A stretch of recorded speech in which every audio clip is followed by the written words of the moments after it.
Thanks again to all the sponsors. Thanks to all of you for coming out.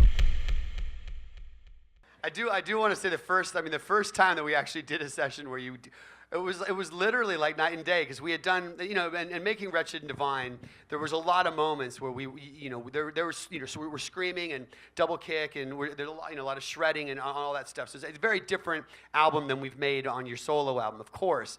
But like after a month of you not drinking, man, it was like literally like you came in one day and it was like Frank Sinatra just showed up. You were just like, yeah, like this, and it was like I was just like, this is a changed man. I mean, not that you were ever a bad singer, but it was like it would take us a while to kind of get through. Sure. And you've come in now on this record. We were like, we were doing 2-3 songs a day, and it was like no problem. It really changed your whole thing, and you've been, really. What are the two things you eat? Chilean sea bass and vegan chicken? Yes, that's your whole diet, right? Everything, pretty much. I throw in rice sometimes. Once in a while. Yeah. Yeah. Or sugar-free candy. I'm a fucking weirdo. I can't. Sometimes I eat Brussels sprouts. The occasional smoothie. Yeah, I'll have a smoothie. But I think my voice... I go through his trash and see what he had. My voice has certainly been divisive when it comes to Black Veil Brides. I have a different kind of singing voice, and in many ways, when I was younger and started the band, my interest wasn't in being the best singer in the world, because my interests were in punk bands, and the singer of Mad Sin didn't sound like a great singer. So the interest that I had in psychobilly music and punk rock, it led to my, I guess, lack of enthusiasm for honing my voice or skills, which is kind of bullshit. And I realized that the older I got, and I will totally give credit to anybody that's noticed a change in my voice through our records. I can definitely give credit to John for that, because he showed me that you should sing for the melody, and I should get up to the level that I should be at. And now I listen to our records, at least the current Black Veil record that we're making, the Andy Black record, and I'm really proud of my voice. And I wouldn't have been able, we're not going to kiss each other's ass the whole time we're up here, but I will say that John did that for me, and I wouldn't be able to get to where I'm at now without him. So I appreciate that. Thanks, man. I keep touching you. It's okay. We're very close. So one of the things, having interviewed and spent a lot of time around a lot of bands that you've worked with, everyone does say, much like Andy was saying, just how involved you are. Like you mentioned another producer, and it's not specific to whoever that was. There are some producers where they're not around much. They let the engineer do a lot of the work, or they come in and they give some kind of overall big picture guidance. And one of the number of consistent things I hear about you from the bands you work with is that you are very involved. You're like an extra band member. And that the writing, the songs just flow in terms of writing songs together. The point that I want to make, though, and what I'd like to hear about from the two of you, is that it's not as though you're writing a bunch of John Feldmann songs and putting them out on records under different bands' names. You really sort of, what you add is more about building up what they already are, and very specific to each band that you work with, right? Like that's absolutely. I was just thinking about what was it? Do you remember the first song? Was it Stay? Do you remember the first song we did for the record, Stay Alive, maybe, or Beautiful? For the Andy Black record. For the Andy Black record. Do you remember? Anyway, you had just gotten back from tour, and I think you were coming back from Siberia or Russia, and you were on this train ride that sounded like you loved that tour. That was like the worst Hostel Part 5, like this movie of you being on this train and like just horrible situation, this horrible thing. And one of your crew had passed away. Like unrelated. He didn't pass away on the train, but yeah, my buddy Chris passed away shortly after that tour. We went to England for Download, then came back, and Chris passed away the day that we landed. So yeah, it was right after that. Would have been right after that. So maybe it was Beautiful Pain. Yeah, I want to say within the first week, that's kind of what happens. At least I don't think it's brain surgery. It's just this is like really, a real emotional time, for Andy, kind of coming off and making his first solo record, and this really tragic event that happened, and we just kind of sat down and we just talked about the story and how do we put this into a song and make it be real and touching and heartfelt for you. And that's kind of what one of the first songs we wrote was about, this story about his relationship with him and tying into being on the road and the whole thing. And it's one of my favorite songs on the record. And that's how you write music. You tell stories and you figure out what. For me, I want to be able to feel something. I don't care. I want to be able to cry or get angry or get pumped or work out. I want to be able to feel something with my music. And yeah, and that's it. That's all. Ultimately, I don't want to.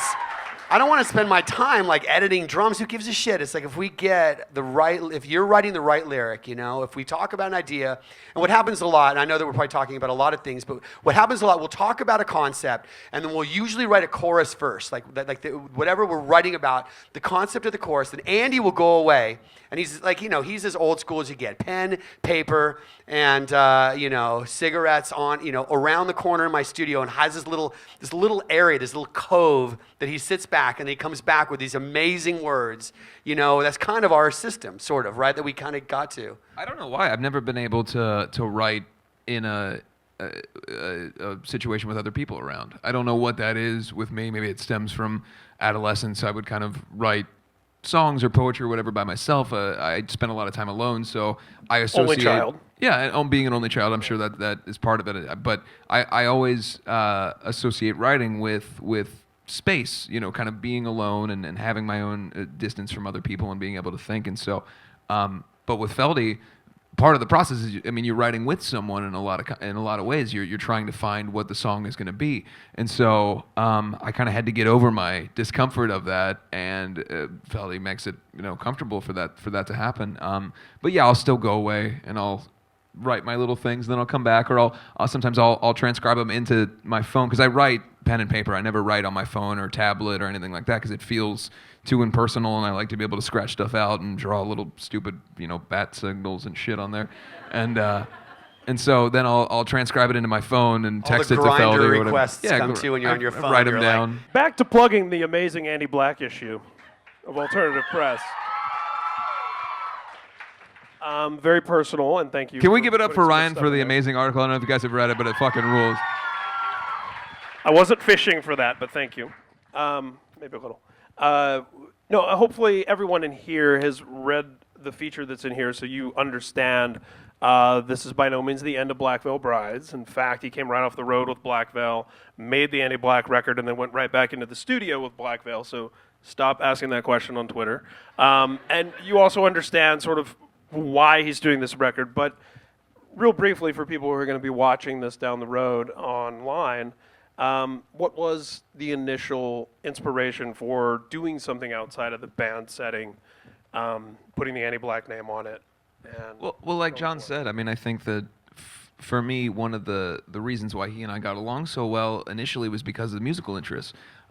Growing up, my favorite bands were Sisters of Mercy and The Damned and Typo Negative, and bands that a lot of them were aired on the more like gothy side, and also punk bands, your traditional punk bands like Sex Pistols and the Ramones and the 77 punk stuff that my dad really liked, and then also stuff like Stiff Little Fingers and things that were a little bit more aggressive. And all those interests culminated in me being someone who was interested in writing songs. When I found the band Alkaline Trio, that was my first band that I found on my own, and nobody told me about them, and I found the record in a record store, and it looked cool, and so I put it in, and I fell in love with the band. So then I started thinking, oh man, I can write songs that aren't just sort of rip-offs of psychobilly songs or Tiger Army songs or whatever. Which is, when I was a kid, you write what you know, basically. And so I was writing a lot of stuff that was very derivative of that. And that's a very universal experience. Every band I've had up on the stage has said that. So. Yeah, absolutely. Yeah. I'm not ashamed of that. It's what, young people do, but, and often it's what adults do. You try not to. But those interests always had been there for me, particularly stuff we talked about like Psychedelic Furs and early Generation X stuff, and how that was a mutual interest that we had. And so through the course of working with John, that was always something that was present. And then I think it was actually you kind of came up with the idea of doing the solo record and doing something. I think it was more, let's write Psychedelic Furs songs together. No, that was 100% you, Andy. I'll take the credit, but that was 100% you. But you were definitely... No, we talked about how do we satiate your love of The Cure, Psychedelic Furs, and Gen X, all that kind of stuff when you're in a metal band. How do you do that? And so we definitely talked about doing stuff outside, but this was your concept, man. I'm so glad. And I think that's the sort of genuine, authentic, heartfelt place that most solo records come from. I think there's certainly the model where someone feels like they're not creatively fulfilled by their band, and they. Well, you and I talked about that, and that's in the article. Is that one of the biggest problems that I had as a fan of many bands growing up was that the singer would as far as I could tell as a fan, the singer would get an idea of a whole different genre of music that he was interested in or he or she was interested in, and then the band would change entirely from record to record. Instead of a natural evolution of the band, it would be almost, if you're a fan of our old stuff, you're kind of dumb because we're into this new thing that's much cooler and better and hipper. A contempt for your audience. Yeah, and I feel like as a band with Black Veil, whether people love or hate the band, or indifferent, whatever it is, I feel like you can't deny that we've gotten to a point where we are at least comfortable with who we are as a band. We've made 4 records, working on a 5th record. We know who we are, and I think that we know what our sound is. I think I would have been a fool to try to interject this music into the band. And also, it's not fair to my bandmates. There's 4 other individuals that have an equal say in the band and work just as hard as I do to make things happen. And so I didn't want to put that on everyone to go, look, now we're writing these kind of songs. And so it just seemed like the logical and the right thing to do this. I understood that was going to be twice the workload, but I know you talked to Jake a little bit, and I don't think the guys in the band have ever noticed me not being there, not being present. I just have to work twice as hard. Yeah, that's exactly what Jake told me. I mean, you were still showing up for each and every Black Veil thing that you were needed for, and then some. And he was blown away by it. He was telling me, he's like, well, I mean, it's not, yeah. This is not meant as a slight against anyone else in the band. But one of the things that makes me laugh about people who say, "Is Andy going to leave the band?" is that I've been doing the Black Veil Brides since I was 15 years old. That's when I named the band and started the concept. It's like asking if Trent Reznor is going to leave Nine Inch Nails. Yeah, when I met the guys in the band that are currently in the band, that's when the band really started, and that's when we became more than just me and a revolving door of people. But the concept of me leaving something that has been intrinsically part of my life for over a decade seems kind of silly. So let's talk about how the record evolved from some of those inspirations like Lords of the New Church. And my favorite thing about putting this issue together, one of my favorite things about it was, every month we do the 10 essential records, some different theme on the back page. And we did the 10 essential records that inform the Andy Black album. And it was so much fun to put together because, something that Andy and I, we've become very close as friends, and one of the things we have in common were all of those records that were on that back page. So it was so much fun even just to write about those and to have that creative fulfillment on my end of feeling like we're sharing with all of you stuff like the early YouTube And by the way, I records. want to say a quick little plug for that type of music is that I've been seeing so much more of it in pop culture. It's really fun. I was watching American Horror Story, and they had 2 Sisters of Mercy songs on there. And that blew my mind because as a kid, if I told somebody I liked Sisters of Mercy, they just thought I'd liked, the church or something. It wasn't, they never understood the band. So to see that kind of music hitting in pop culture like that was so awesome. And then to be able to have that referenced in the magazine of the month and everything, it was very cool, kind of symbiotic. Billy Idol and Adam and the Ants, those were some of the first things that I got really inspired by as a kid musically. And to have somebody Andy's age who's in a band like Black Veil that's having the success that they are, to have a conversation about Generation X, Billy Idol's original band. I mean, it's just, endlessly inspiring for me. So talk to me a little bit about how it evolved from sort of like, I think there was an expectation that the Andy Black record would be kind of and I realize you guys haven't heard anything yet, although you've heard more than anyone else. You heard a song tonight? You didn't hear one song, right? So they have heard more than... they've heard I'm something. saying, they've heard more than the rest of the world. Talk to me a little bit about, both of you, about how it evolved and when you kind of, writing all those songs, when you realized, okay, this is what the record's going to be. This is the direction we want to go.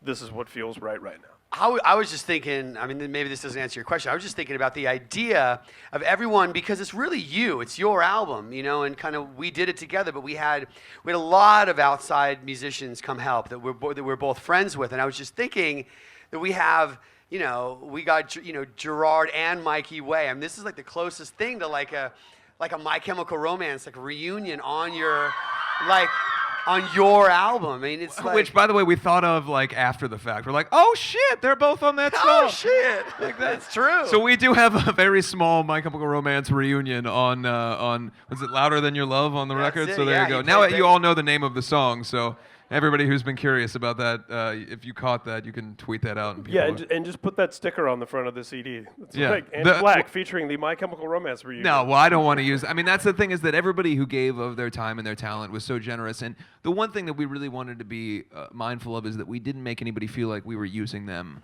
for their talent, but if anything, really wanting to involve them and have them write and work. I mean, Quinn from The Used is so heavily involved in all of the record. I mean, the song you guys heard, he was heavily involved in the guitar playing and the writing of. And everybody that came in, I mean, The Feldiverse. well, yeah, I mean, The but everybody the that came in, Madden even not, Brothers. yeah, I mean, not even just in that capacity, but other people that we had come in and punch stuff up or sing. We had the guys in 5 Seconds of Summer come in and drum and sing and do so much stuff, you know. And then obviously Patrick Stump came in and he worked on.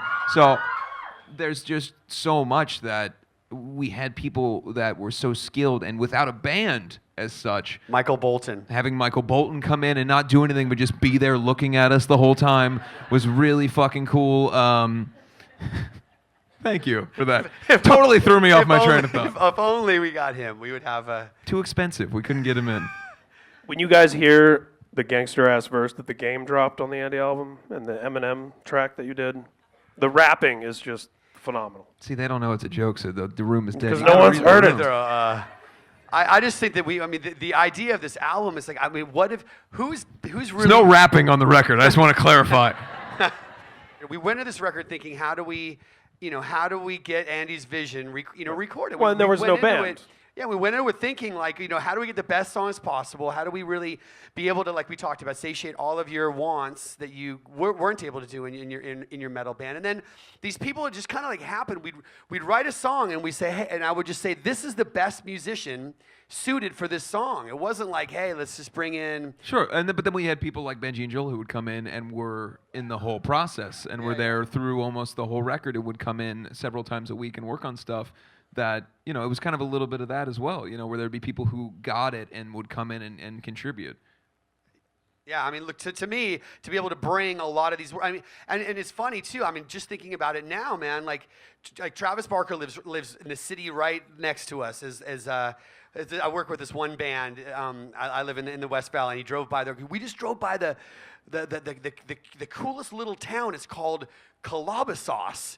They thought Calabasas was called Calabasas. Sounds delicious. So, and I live in Woodland Hills, and so Travis lives in Calabasas, and so he's just like, whatever, hit me up one day on Twitter. I'm like, you should come play on the Andy Black record, and now I'm making a Blink-182 record. I mean, really, thank you for that. Thank you.